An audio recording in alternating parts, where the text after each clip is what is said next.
Hi hello नमस्ते जय हिंद दोस्तों। Welcome to my channel. तो चलिए चलते हैं आज की नया वैकेंसी की तरफ, जो कि 1000 से भी ज़्यादा वैकेंसी निकला है गवर्नमेंट ऑफ इंडिया की तरफ से। मैं तो बोलूँगा इस साल की सबसे बेस्ट वैकेंसी है, क्योंकि जो कि सबका एक ड्रीम रहता है। मतलब ये इस तरह का वैकेंसी है कि सबका ड्रीम रहता है कि इस तरह का कोई वैकेंसी में जाए, सबको इस तरह का एक मौका मिले। तो चलिए चलते हैं इस वीडियो की तरफ, आगे बढ़ते हैं, ठीक है। तो चलिए, तो दोस्तों देखिए, वैकेंसी जो आई है ये मिनिस्ट्री ऑफ होम अफेयर्स की तरफ से आई है, ठीक है। जिसमें क्या है ना, assistant central intelligent officer grade 2 और एग्जीक्यूटिव पोस्ट आया है। तो नाम से ही आपको शायद पता चलता होगा कि ये वैकेंसी जो है ये क्या है, ये कौन सा डिपार्टमेंट से है, ठीक है। ये हमारा इंडिया की सबसे रेस्पेक्टेड जॉब में से एक रहता है, जिसको हम बोलते हैं इंटेलिजेंट ब्यूरो। शायद आईबी के बारे में आप सब सुने होंगे, ठीक है। तो इंटेलिजेंट ब्यूरो में जाने का सबसे बड़ा मौका है, ठीक है, आप लोग के पास। शायद बहुत दिन से सबको इंतजार था, तो अब यह वैकेंसी आ गया। तो आईबी में जाने के लिए बहुत तैयारियां करने पड़ते हैं, जैसे कि आप सब लोग जानते हैं, जिसमें रैंक्स भी होते हैं डिफरेंट डिफरेंट पोस्ट की। बट यहाँ पे जो मैं वैकेंसी के बारे में बताना चाह रहा हूँ, यहाँ पे आप लोग डायरेक्टली आईबी में जा सकते हैं और डायरेक्ट ऑफिसर बन सकते हैं। यहाँ पे सबसे बड़ा चीज है, यहाँ पे आपको रैंक वाइज प्रमोशन नहीं चाहिए, यहाँ पे डायरेक्ट आप ग्रेड 2 के पोस्ट में जा सकते हैं, ठीक है। तो सालों से जो तैयारियां कर रहे थे उनके लिए तो ये बहुत बड़ा मौका मैं बोलूंगा, जो कि देश को एक सेवा करने का, देश के एक रेस्पेक्टेड जॉब में जाने का, ठीक है। इसको हम जॉब नहीं बोलते हैं, उसको एक सर्विस बोलते हैं। जैसे कि आईएएस आईपीएस होते हैं, तो वो तो अलग तरह का एक चीज हो गया। पर आईबी भी, मैं तो सोचता हूँ आईबी सबसे देश का रेस्पेक्टेड जॉब में से आना चाहिए, क्योंकि आईबी का जो लोग होते हैं उनका बहुत तकलीफ रहता है। वो अपना आइडेंटिटी छुपा करके देश के लिए सेवा करना सबसे मुश्किल का काम रहता है, ठीक है। तो आप लोग वीडियो की लास्ट तक जरूर बने रहिए। मैं पूरा वीडियो में आपको वैकेंसी की पूरा डिटेल्स दे दूंगा, ठीक है। और अगर आपको वीडियो का डिस्क्रिप्शन में आपको लिंक चाहिए, तो प्लीज आप डिस्क्रिप्शन में मेरा टेलीग्राम चैनल का लिंक दे दिया हूँ, आप वहाँ पे ज्वाइन कर लीजिए और वीडियो का जो नोटिफिकेशन है उसको डाउनलोड कर लीजिए। आईबी का पूरा डिस्क्रिप्शन, पूरा नोटिफिकेशन, सब कुछ उस नोटिफिकेशन में है। तो आप मेरा टेलीग्राम चैनल ज्वाइन करके वहाँ से डाउनलोड कर सकते हैं। आप वीडियो में बने रहिए। अगर लास्ट तक वीडियो अच्छा लगे तो प्लीज एक लाइक और सब्सक्राइब कर देना। मैं आप लोग के लिए हमेशा इसी तरह की वीडियो लेके आता हूँ। जो गवर्नमेंट ऑफ इंडिया की तरफ से कोई भी न्यू वैकेंसी आता है तो मेरा चैनल पे पहले मैं अपडेट करता रहता हूँ। और आपको अगर इस तरह की वीडियो आगे भी चाहिए तो प्लीज चैनल को सब्सक्राइब कर दीजिए। तो चलिए और देरी ना करते हुए लेट्स स्टार्ट द वीडियो को स्टार्ट करते हैं, ठीक है। तो देखिए, ये जो वैकेंसी आया है, जैसे कि आप लोग देख पा रहे हैं, ठीक है। ये जैसे कि मैं बता रहा था, इंटेलिजेंट ब्यूरो की तरफ से आई है। तो इंटेलिजेंट ब्यूरो आईबी रहता होता है, जो आप लोग सब जानते हैं। शायद ये नाम तो बहुत लोग सुने हैं, ठीक है। पर नाम सुन के सबसे अच्छा लगता है कि उसमें जाने का, पर उसके जो अंदर का बात अगर मैं बताऊं तो मैं और लोग वीडियो बना दूंगा आईबी के बारे में, क्योंकि आईबी को तो मैं बहुत अच्छा उस तरह से जानता हूं। मैं भी बहुत दिन पहले तैयारी करा था आईबी के लिए। तो छोड़िए वो सब बातें। जो लोग आईबी के लिए तैयारी कर रहे हैं, जो लोग सब बेसब्री से इंतजार कर रहे थे, तो उनके लिए ही मैं वैकेंसी ये जो लेके आया हूँ। मिनिस्ट्री ऑफ होम अफेयर्स की तरफ से वैकेंसी आता है, जो गवर्नमेंट ऑफ इंडिया में आता है, ठीक है। डायरेक्टली गवर्नमेंट ऑफ इंडिया इसको कंडक्ट करती है। उसका सैलरी वगैरह जो कुछ भी रिलीज होता है डायरेक्टली गवर्नमेंट ऑफ इंडिया से आता है आईबी वालों के लिए। और आईबी में जाने का सबसे ये खासियत रहता है, जैसे कि आप अपना आइडेंटिटी छुपाए, कोई भी लोकेशन, आप चाहे इंडिया में रहो, चाहे आप पूरा ऑल ओवर द वर्ल्ड कहीं भी लोकेशन में रहकर अपना काम कर सकते हैं, ठीक है। एक तरह का मान लीजिए कोई अगर कंपनी में जॉब करता है तो जिस तरह से उनका रहता है वर्क फ्रॉम होम, पर वर्क फ्रॉम होम उनका क्या रहता है, अपना आइडेंटिटी, आईडी प्रूफ सब कुछ उनका कंपनी का दिया हुआ रहता है। पर आईबी में क्या है ना, सब कुछ गवर्नमेंट ऑफ इंडिया की तरफ से उनको मिलता है, रहना, खाना पीना, बाकी पासपोर्ट, सब कुछ उनकी तरफ से मिलता है। लेकिन अपना आइडेंटिटी छुपाए, तरह तरह के जगह में तरह तरह काम करते हैं, ठीक है। तो चलिए आगे बढ़ते हैं। वहां पे देखिए वैकेंसी क्या क्या आया है। Assistant central intelligent officer grade 2 में और एग्जीक्यूटिव पोस्ट में आया है, जो एग्जामिनेशन 2020 में वैकेंसी निकला है। उसमें देखिए डिस्क्रिप्शन ऑफ पोस्ट में क्या आया है। जैसे क्लासिफिकेशन में बोल रहा था, जनरल सेंट्रल सर्विस में आया है।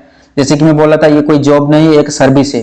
तो सर्विस उसी को बोलते हैं, जैसे आईपीएस हो गया, आईएएस हो गया, ठीक है। तो इसको सर्विस किस लिए बोला जाता है, क्योंकि देश के लिए सेवा करते हैं। उसको कभी जॉब की तरह नहीं देखा जाता है। आप लोग कभी भी इस तरह के लिए अगर तैयारी करें, कभी भी उसको मत सोचिए कि एक जॉब है जहां पे हमको जाना है, कुछ सैलरी मिलेगा, ठीक है। ये एक सर्विस की तरह मान के चलिए, क्योंकि जब भी देश के लिए आप कुछ काम करेंगे ना, तब भी आपको पता चलेगा उसका जिम्मेदारी क्या रहता है, ठीक है।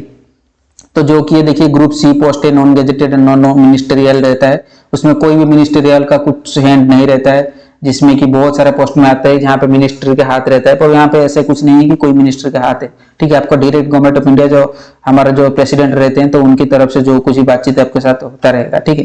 तो पे स्केल उनका क्या रहेगा, लेवल 7 का पे स्केल रहेगा।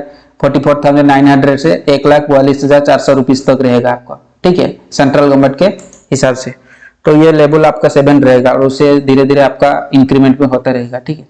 जहाँ पे आपका देखिए सैलरी स्ट्रक्चर अगर मैं आपको थोड़ा इलेबोरेट कर दूं तो बेसिक पे आपका रहेगा 44,900, जिसमें डीए इंक्लूड है, एसएसए इंक्लूड है, एचआरए इंक्लूड है, जैसे कि मैं बोल रहा था। बहुत सारे इसमें आपको देखिए प्रॉफिट मिलेगा, बेनिफिट तो इसमें बहुत है, ये तो मैं बता रहा हूँ आपको। कोई भी आप देश का सर्विस में काम करेंगे तो आपको बेनिफिट तो बहुत कुछ है, ठीक है। और देखिए आपको यहाँ पे ट्रांसपोर्ट अलाउंसेस भी मिल रहा है आपको, जैसे कि मैं बता रहा था। गवर्नमेंट कंट्रीब्यूशन भी एक मिल रहा है। तो ये सारे मिला के आपको तकरीबन मान के चलिए आपको 1,42,400 रुपीज तक आपको आ जाएगा एक महीने में। बट फिर भी मैं और एक बार बता रहा हूँ, आपको रिपीट कर रहा हूँ, आप उसको जॉब की तरह लेके मत चलिए कि जहाँ पे हमको कुछ सैलरी मिलेगा और सैलरी स्ट्रक्चर अच्छा है। उसके लिए तैयारियां करनी पड़ती है, बहुत सारा उसके लिए तैयारियां होता है, ठीक है। तो in addition to above administration facility allowances, देखिए इसके अलावा बहुत सारे देखिए आपका और क्या फैसिलिटी है इसमें, जिसमें कि देखिए कैंप कॉम्पिटिशन लीव, जिसमें आपका लीव पॉलिसी है 30 देश का। तो 30 दिन के लिए आप बिना काम के यहाँ पे आपको पैसा मिल सकता है। अनवर इंक्रीमेंट आपका रहता है, देखिए हर साल आपको इंक्रीमेंट होता रहेगा यहाँ पे, हर साल आपको इंक्रीमेंट बढ़ेगा यहाँ पे। मेडिकल फैसिलिटी रहेगा इंक्लूडिंग आपको भी रहेगा और आपका फैमिली वालों के लिए भी रहेगा। एलटीसी फैसिलिटी रहेगा, आपका चिल्ड्रन एजुकेशन अलाउंसेस रहेगा, आपका बच्चे का स्टार्टिंग से लास्ट तक पढ़ाई का जिम्मेदारी गवर्नमेंट ऑफ इंडिया की तरफ से रहेगा। और गवर्नमेंट एकोमोडेशन आप यहाँ पे मिलेगा, जैसे एकोमोडेशन मतलब जैसे कि आपको रहना खाना पीना रेशन सब कुछ यहाँ पे गवर्नमेंट ऑफ इंडिया की तरफ से आपको मिलेगा, ठीक है। तो एक बहुत बड़ा वैकेंसी है। और इसमें नंबर ऑफ वैकेंसीज कितना भी आया है, देखिए ये बहुत वैकेंसी निकला है, क्योंकि आईबी में ज्यादातर इतना वैकेंसी कभी भी नहीं निकलता है, ठीक है। आईबी में बाकी का पोस्ट में आता है एमटीएस वगैरह, पर इस तरह का ऑफिशियल पोस्ट में इतना वैकेंसी तो मैंने आज तक नहीं देखा हूं कभी निकला है, ठीक है। तो नंबर ऑफ वैकेंसीज यहाँ पे क्या है, यूआर में 377 वैकेंसी आया है, जो कि जनरल पोस्ट के लिए, ईडब्ल्यूएस के लिए, वो भी जनरल पोस्ट वाले होते हैं जिसको इकोनॉमिक का वीकर सेक्शन बोलते हैं। इकोनॉमिक का वीकर सेक्शन अलग रहता है, तो उसके लिए आप वीडियो देख लीजिए और कोई, या फिर आप गूगल में सर्च कर लीजिए ईडब्ल्यूएस क्या रहता है। उसमें वैकेंसी आई 129, तो टोटल मिला के देखिए ओबीसी में है, एससी में है, एसटी में टोटल 995 वैकेंसी निकली है, ठीक है। तो मान के चलिए आप 1000 वैकेंसी आया है यहाँ पे। तो एसेंशियल क्वालिफिकेशन यहाँ पे क्या है, कोई भी ग्रेजुएट आदमी, देखिए ग्रेजुएट और इक्विवेलेंट। ग्रेजुएट मीन्स आप बीए हो, बीटेक हो, बीएससी हो, बीकॉम हो, ठीक है, कोई भी ग्रेजुएशन वाला जो आदमी है सब इसमें अप्लाई कर सकते हैं। और इसमें बेसिक क्या रहता है, देखिए बेसिक से आपको कंप्यूटर का नॉलेज होना चाहिए। कोई भी बंदा जो आईबी में काम करता है तो बेसिक से तो कंप्यूटर नॉलेज उनको आना चाहिए। सिर्फ आईबी नहीं, आज का डेट में देश का कोई भी वैकेंसी आता है ना, तो उसमें देखिए बेसिक से कंप्यूटर तो आता ही जाता है, ठीक है। बेसिक कंप्यूटर आपको आना चाहिए। एज का क्राइटेरिया इसमें क्या है, देखिए बिटवीन 18 to 27, तो आपका मिनिमम 18 साल, मैक्सिमम आपका क्या 27 ईयर्स होना चाहिए इसमें एज का क्राइटेरिया। और देखिए अपर एज लिमिट कुछ है यहाँ पे, जैसे कि एससी एसटी वालों के लिए 5 साल का छूट है, ठीक है। ओबीसी वालों के लिए 3 साल का छूट है। बाकी के जो जिसमें रिलैक्सेशन ऑफ डिपार्टमेंट कैंडिडेट, कोई अगर डिपार्टमेंट कैंडिडेट अप्लाई कर रहा है, सिविलियन सर्विस में पहले काम किए हैं, उनके लिए 40 साल तक ये मैक्सिमाइज हो जाएगा। तो इसी तरह का यहाँ पे आपका क्या है ना, एज का क्राइटेरिया है, ठीक है। मैं वीडियो को ज्यादा लेंथी नहीं कर रहा हूँ, क्योंकि पिछले वाला जो वीडियो मैंने छोड़ा था, आप अगर नहीं देखा अभी तक फिर देख लीजिए, क्योंकि उसमें भी मैंने एक अच्छा वैकेंसी के लिए बता रहा था, जिसमें 30,000 प्लस वैकेंसी था। आप वीडियो के डिस्क्रिप्शन में जाके उस लिंक में दे दूंगा, वहां पे देख लीजिए, नहीं तो मेरा चैनल का जाके चैनल पे भी आप उस वीडियो में छोड़ा हूँ, आप चेक कर लीजिए, ठीक है। क्या वैकेंसी जो एसएससी की तरफ से आया था, तो उसको देख लीजिए। उस वीडियो मेरा बहुत लेट हो गया था, तो आप लोग शायद कमेंट में बताए थे कि वीडियो थोड़ा लेट हो गया, तो चलिए साइड में मैं क्लोज करता हूँ। अगर आप लोग और भी ज्यादा डेरिवेटिव उसका डिस्क्रिप्शन चाहिए तो आप लोग चले जाइए मेरे टेलीग्राम चैनल पे ज्वाइन कीजिए, और टेलीग्राम चैनल से उसका लिंक आपको मिल जाएगा, ठीक है। और ये नोट वगैरह देखिए, इसमें कुछ ज्यादातर कुछ नहीं है, ऐसे कुछ स्पेशलिटीज नहीं है। बाकी देखिए service eligibility, post eligibility, all India transfer eligibility, देखिए ये ऑल इंडिया ट्रांसफर एलिजिबिलिटी है, तो आपको कोई भी ऑल इंडिया जाना पड़ेगा तो ये देखिए गवर्नमेंट ऑफ इंडिया की तरफ से ही ये भरा जाएगा, ठीक है। और सिटी ऑफ एग्जाम इनका क्या रहेगा, सिटी ऑफ एग्जाम देखिए डिफरेंट सिटीज में, डिफरेंट स्टेट में डिफरेंट एग्जाम सेंटर है। जैसे कि आप मान लीजिए कोई भी, जैसे झारखंड हो गया, झारखंड में आपका क्या है, धनबाद है, हजारीबाग है, जामशेदपुर है, रांची है।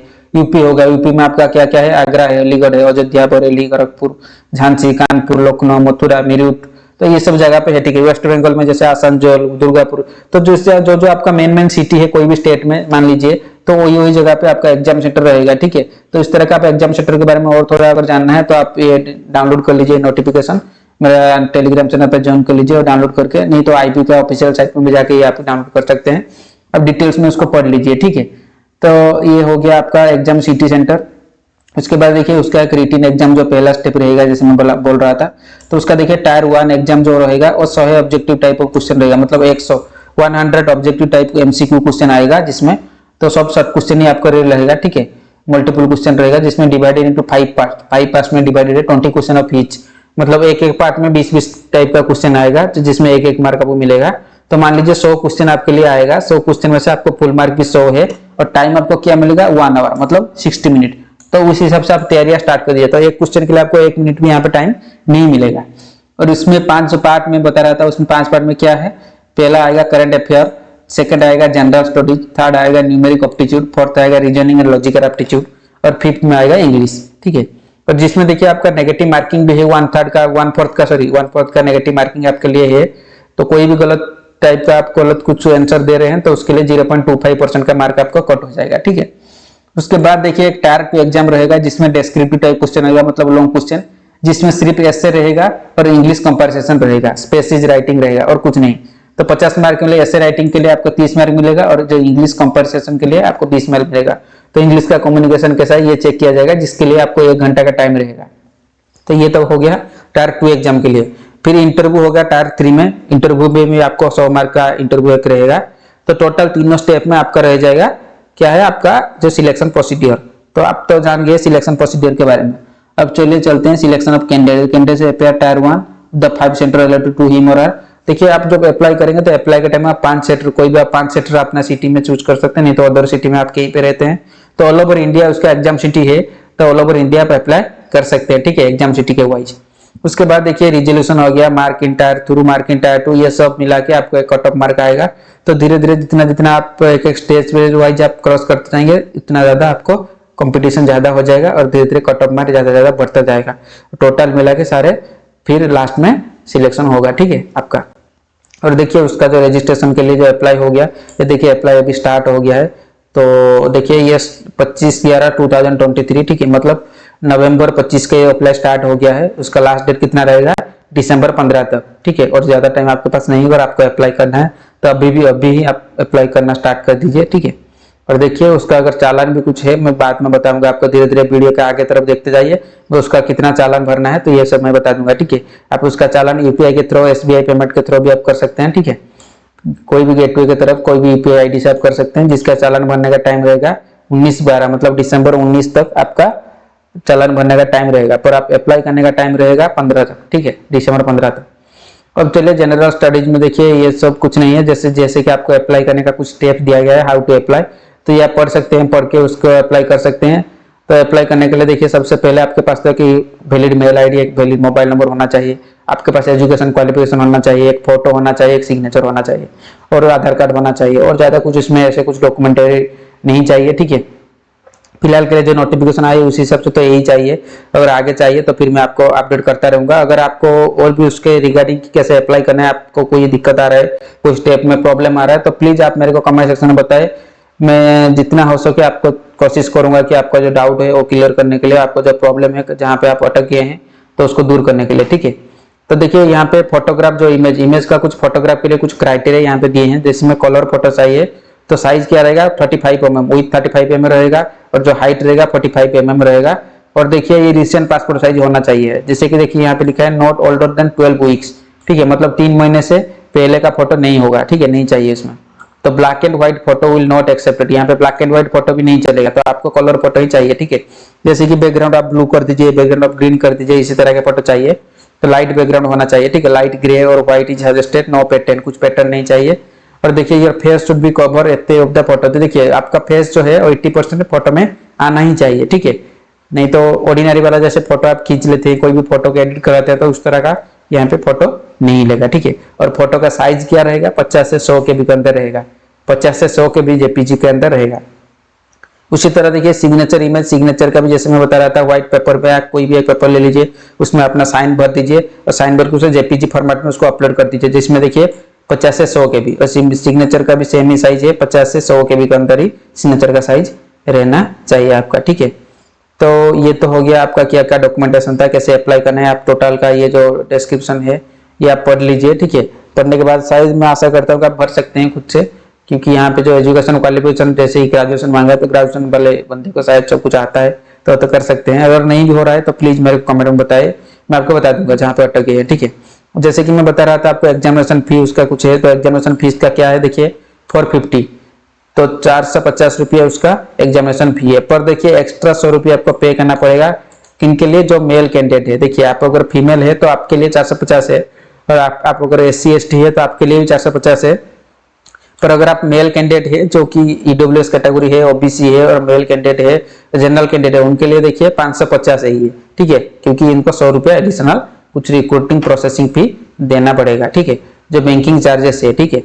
और देखिए मोड ऑफ पेमेंट आप कोई भी आप UPI गेटवे से कर सकते हैं, SBI से कर सकते हैं, डेबिट कार्ड से कर सकते हैं, क्रेडिट कार्ड से कर सकते हैं, इंटरनेट बैंकिंग से कर सकते हैं, बाकी आप कोई से भी कर सकते हैं, क्योंकि आज का डेट में कोई भी गवर्नमेंट ऑफ इंडिया की वैकेंसी निकलता है, चाहे स्टेट गवर्नमेंट की होता है, सेंट्रल गवर्नमेंट की होता है, सब में क्या होता है ना, UPI तो एक कॉमन हो गया, क्योंकि आज का डेट में सब कोई UPI यूज करते हैं, UPI से आप पेमेंट कर सकते हैं। ये एक सिंपल तरीका है, मैं आप लोगों को बता रहा हूँ, ठीक है। और एप्लीकेशन क्लोजिंग डे जैसे कि मैं बता रहा था दिसंबर 12 तक है, दिसंबर 12 रात 12 तक है आपका लास्ट टाइम, ठीक है, तो 12 PM तक आप अप्लाई कर सकते हैं। तो फिलहाल के लिए यही तो डिटेल्स था। बाकी देखिए कुछ यहाँ पे एलिमेंट रहे, आप अगर SC ST कास्ट से बिलोंग करते हैं तो उस हिसाब से अगर आप अप्लाई कर रहे हैं कुछ क्वार्टर वाइज कैटेगरी वाइज, तो आप पहले से SC ST का सर्टिफिकेट निकाल के रखिए। अगर नहीं है आपके पास तो इमीडिएट बेसिस पे, जैसे ये फॉर्मेट हो गया EWS वाला के लिए, तो EWS वाला ये फॉर्मेट को प्रिंट आउट निकाल के यहाँ पे अपना डिस्ट्रिक्ट मजिस्ट्रेट या डेप्यूटी कमिश्नर से एक साइन एक सील भर के डेट डाल के ये दे सकते हैं, जो इमीडिएट बेसिस पे। अगर आपके पास पहले से EWS सर्टिफिकेट है तो उसका फॉर्मेट कुछ अलग सा होगा तो चले जाएगा, वो कोई दिक्कत नहीं, ठीक है। ये हो गया डिक्लेरेशन OBC कैंडिडेट के लिए। जो OBC कैंडिडेट है उनको एक इस तरह का डिक्लेरेशन इस फॉर्म के साथ देना पड़ेगा, ठीक है। तो उसको भी आप जो 13 नंबर पेज है उसको डाउनलोड कर लीजिए। डाउनलोड करने के बाद उसको प्रिंट आउट निकाल के यहाँ पे एक साइन भर के उसको वहाँ पे एक प्लेस है अप्लाई करने के टाइम में, तो वहाँ पे जाके आप उसको टाइप कर दीजिए, नहीं तो अपलोड कर दीजिए, ठीक है। अब ये देखिए income and asset, income certificate कोई अगर इकोनॉमिकल वीकर सेक्शन से आता है तो उनके लिए जैसे इनकम सर्टिफिकेट होता है, अगर आपके पास पहले से EWS सर्टिफिकेट है तो ठीक है, अगर नहीं है तो आपको ये वाला फॉर्म भी आपको भरना पड़ेगा, ठीक है। तो इस तरह का देखिए ये फॉर्म हो गया। देखिए ये किसके लिए, ये जो फॉर्म था ये फॉर्म हो गया। कोई अगर नेशनल सर्विस में पहले काम किए तो उनके लिए ये फॉर्म हो गया। और देखिए ये जो फॉर्म 2 हो गया, ये देखिए स्टेट एसोसिएशन की तरफ से, देखिए ये भी उनके लिए गेम और स्पोर्ट्स पर्सन के लिए, कोई अगर गेम या स्पोर्ट्स है स्टेट वाइज स्पोर्ट के लिए है, कोई गेम में इन्वॉल्वमेंट है, कोई आपके पास अवार्ड है, तो आपके लिए ये वाला फॉर्म 2 हो गया, ठीक है। आप ये वाला फॉर्म भर सकते हैं, ठीक है। ये वाला फॉर्म भर के यहाँ पे साइन मार के, ये सब मैं बता रहा हूँ आपको इमीडिएट बेसिस पे। अगर आपके पास कोई वैलिड प्रूफ है तो फिर उसका फॉर्मेट कुछ अलग रहेगा, तो उसके लिए कोई चाहिए नहीं चाहिए, ये वाला फॉर्म नहीं चाहिए आपके लिए, ठीक है। आपके लिए सिर्फ अगर OBC वाला कैंडिडेट है तो OBC वाला करिए, जो अंडरटेकिंग मैंने बता रहा था 13 नंबर पेज वही डाउनलोड कर लेना चाहिए, नहीं तो ये सब फॉर्म नहीं चाहिए, ठीक है। अगर आपको पास नहीं है तो फिलहाल आपके पास टाइम बहुत कम है, तो आप ये फॉर्म डाउनलोड करके यहाँ पे साइन फॉर्म भर सकते हैं, ठीक है, सिग्नेचर डाल सकते हैं। तो ये हो गया, फिलहाल ज्यादा कुछ इसमें नहीं है, ठीक है। सर्विस डिफेंस पर्सनल के लिए फॉर्म है, तो आप नोटिफिकेशन बेहतर होगा, आप पूरा का पूरा नोटिफिकेशन डाउनलोड कर लीजिए, ठीक है। मेरा टेलीग्राम चैनल का लिंक मैं डिस्क्रिप्शन में दे दिया हूँ, आप वहाँ पे ज्वाइन कर लीजिए और पूरा का पूरा जो डिस्क्रिप्शन है उसको डाउनलोड कर दीजिए। जो वीडियो बहुत लेंथी हो जाएगा, डेरिवेटिव वाइज में धीरे धीरे एक एक स्टेप वाइज आपको बताऊँ क्या आयुर्वेद सर्टिफिकेट यहाँ पे क्या भरना है, आपका नंबर क्या डालना है, रैंक क्या डालना है, नेम क्या डालना है, आपके हिसाब से। देखिए जैसे कि सिंपल लिखा है, आप समझ सकते हैं। ये फॉर्म कुछ फॉर्म भरना आज का डेट में कोई बड़ा रॉकेट साइंस नहीं है। देखिए आपका नंबर क्या था एम्प्लॉय का, आपका रैंक क्या था, आप अगर सर्विस पीरियड में थे, आपका नेम क्या था, आप आर्म्ड फोर्स से कब रिलीज हुए, तो इसी तरह से आप कमांडिंग ऑफिसर यहाँ पे साइन भरिए, सील भरिए, डेट प्रेस डालिए, बस इतना ही सब बात है, ठीक है। अगर आपसे नहीं हो रहा है तो फिर ठीक है। ये देखिए अंडरटेकिंग हो गया गिवन बाय एक्स सर्विसमैन, जो एक्स सर्विसमैन है तो उनके लिए अंडरटेकिंग हो गया। तो सिंपल सा बात है, आप ये सब भरिए। अगर भरने के बाद भी कोई दिक्कत आ रहा है, कहीं भी स्टेप से आप दिक्कत आ रहा है या फिर मेरा समझने में कोई दिक्कत आ रहा है, तो शायद सब कुछ मैंने कवर कर लिया इस वीडियो में। आपका एज, आपका एजुकेशन, क्या क्या वैकेंसी है, क्या आपका सैलरी रहेगा, ठीक है। बाकी काम के तो आप सब लोग जानते हैं IB में काम क्या रहता है, ठीक है। बेहतर होगा आप गूगल से सर्च कर लीजिए, या फिर आप अगर पहले से तैयारी करें शायद आपके उसके लिए जानते हैं कि इसमें काम क्या है, ठीक है। और ज्यादा नहीं बोल रहा हूँ क्योंकि वीडियो लेंथी हो जाएगा, ठीक है। चलिए आशा करता हूँ आपको वीडियो अच्छा लगा। अगर वीडियो अच्छा लगा प्लीज एक लाइक कर देना, सब्सक्राइब कर देना, ठीक है। Thank you guys, tata bye bye, take care.